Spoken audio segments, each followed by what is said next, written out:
আজ থেকে আমার ফাইনাল এক্সাম শুরু হলো। এবার দিয়ে ৩ বার ডেট চেঞ্জ করার পর ফাইনালি এক্সামটা হচ্ছে। এক্সাম হওয়ার কথা ছিল আমাদের ফেব্রুয়ারি মাসে আর হচ্ছে মার্চ মাসে। বোর্ডের এক্সাম এতবার কেন যে ডেট চেঞ্জ হয় বুঝি না। যাই হোক ১.৫ ঘন্টা মতো এক্সাম দিয়ে বাইরে বেরিয়ে এসে এই রেলিং এর পাশ থেকে কপিগুলো দেখছিলাম আর বান্ধবীর সাথে দাঁড়িয়ে দাঁড়িয়ে গল্প করছিলাম। এক্সাম হলে তো আর ভিডিও করা যায় না, তাই বাইরে বেরিয়ে এসে ভিডিও করছি। আমাদের এক্সাম টাইম ছিল ১১টা থেকে ১২:৩০ পর্যন্ত। ফার্স্ট ২ দিন এক্সাম আমাদের হোম সেন্টার পড়েছে আর লাস্ট ৩ দিন এক্সাম আমাদের ইসলামপুর কলেজে সেন্টার পড়েছে। যাই হোক এক্সাম দিয়ে বাইরে বেরিয়ে এসে আমি এখানে বান্ধবীর সাথে এত বকছি যে এইটা দেখে আমার আরেকটা বান্ধবী ভিডিও করেছে। আসলে আজকে এক্সাম দিতে আসার সময় ইউনিয়ন টোটো কাকুদের সাথে টোটো না ছাড়ার জন্য ঝামেলা হয়ে গিয়েছিল, তাই সেটাই বান্ধবীকে বলছিলাম। তোমাদের সাথে শেয়ার করলাম না কারণ যা হবার তা হয়ে গিয়েছে। আর আমাকে ভিডিওতে ভয়েস দেওয়ার সময় কথাগুলো অনেক ভেবেচিন্তে বলতে হয়, কেননা আমার পাড়াতে কয়েকটা ভাবি আছে।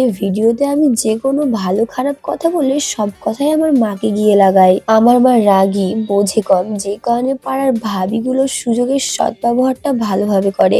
যাই হোক আমি আর বেশি কথা বলবো না, কেননা এখন যে কথাগুলো আমি বললাম সেগুলোও হয়তো আমার মাকে গিয়ে লাগাবে।